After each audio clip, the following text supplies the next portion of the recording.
So somebody sent me a conversation that was going on Facebook the other day, and it was mostly a bunch of local RIA members ripping on wholesalers, accusing them of inflating the values of properties on their ARV or not being able to properly evaluate a property to come up with good comps, right?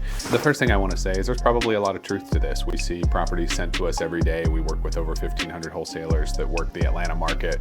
We get 40 or 50 properties every day that we value, that we comp. And a lot of them come to us with ARVs that are not necessarily artificially inflated, but maybe incorrectly evaluated. I want to say that there is truth to what they're saying, but there are a couple myths about valuing properties that I would like to debunk. So let's jump right in. Myth number one about valuating properties is that there is even a such thing as a correct ARV. I will tell you there is no such thing as a correct ARV. If you sent 5 appraisers who are people who are professionally trained, hired to do nothing but evaluate a property, if you send 5 appraisers to the same house, they're going to come up with 5 different values.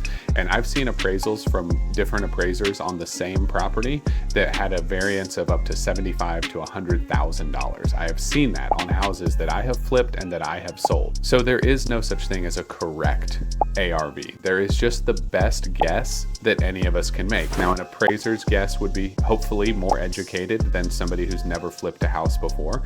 I have personally flipped over 40 houses myself. My team evaluates 40 to 50 properties a day, so I like to think that we have a lot of practice. We do use the MLS and the best comping tools available. We do look at model matches and year builds, and we look at things like double yellow lines and cell phone towers and as many other factors as we can put in to try and get the 2 or 3 properties that we can find within the closest radius that have the best likelihood of being similar sale prices to the property that we are flipping, right? And when we value a property, we value every property as if we are purchasing it ourselves and that we are going to flip it ourselves. So that's myth number one, is that there is a correct ARV, because there isn't. There's just a whole bunch of people's opinions. And that's why we encourage our buyers to do their own due diligence and to come up with their own opinion, because at the end of the day, they're the ones putting money down on buying this property, and they're the ones who are going to have to hold it and flip it and then sell it. And as a person who's flipped a lot of houses myself, I can tell you that I've been right a lot of the times, and I can tell you that I've been wrong some of the times, and I hope that I'm right more than I'm wrong, but there is no such thing as a perfect ARV.